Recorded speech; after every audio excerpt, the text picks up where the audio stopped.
I wish she would have been in jail and then this happening to her. We try to prevent that. That was Andre Ottman, the stepdad of 15-year-old Deasia Green. Deasia was found shot to death in an alley just a few weeks ago.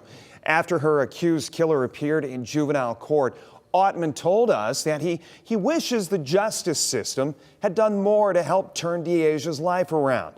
We wanted to get the prosecutor's take on that. Our Michael Sandlin spoke to the assistant juvenile prosecutor today. So, Michael, what did she have to say about Ottman's wish, putting the onus on the courts that Deasia had actually been thrown behind bars?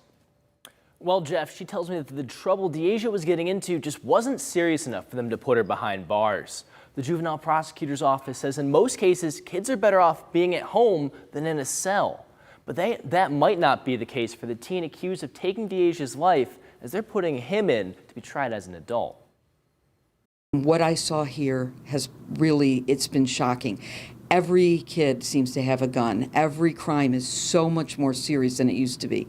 And it's like almost every case that we see involves some kind of weaponry at this point. Deputy Juvenile Prosecutor Patricia Wardrop says the mission of Lucas County's Juvenile Detention Center is to rehabilitate a youth by their 21st birthday, not immediately lock them up. But as they see more and more extreme cases like the homicide of Deasia Green, sometimes rehabilitation isn't enough. Unfortunately, when you're talking somebody willing to pull a gun and shoot somebody, you have to say, what is the amenability here? What is the ability to rehabilitate somebody? And if our feeling is there's no way in that short time that we will have, that it needs to go across the street.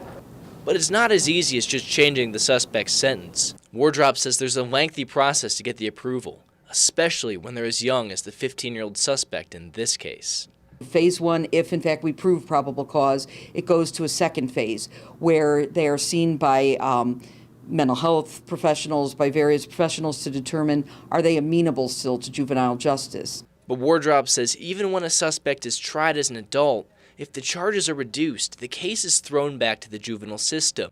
So she also has to determine which cases have enough evidence to stay in common pleas. Wardrop says while she understands that kids often get pulled into these situations, at the end of the day, it's their choice to pull the trigger. Kids say to us they need guns for protection. I always tell them nobody, thank God, gets shot doing their homework at the kitchen table. Wardrop says the real issue comes from self-worth. She tells me often when speaking to these kids after shooting someone, they tell her no one was affected but the person they shot, not realizing they've hurt everyone around them, their parents, their family, and friends when they go to jail. Reporting in studio, I'm Michael Sandlin for WTOL 11.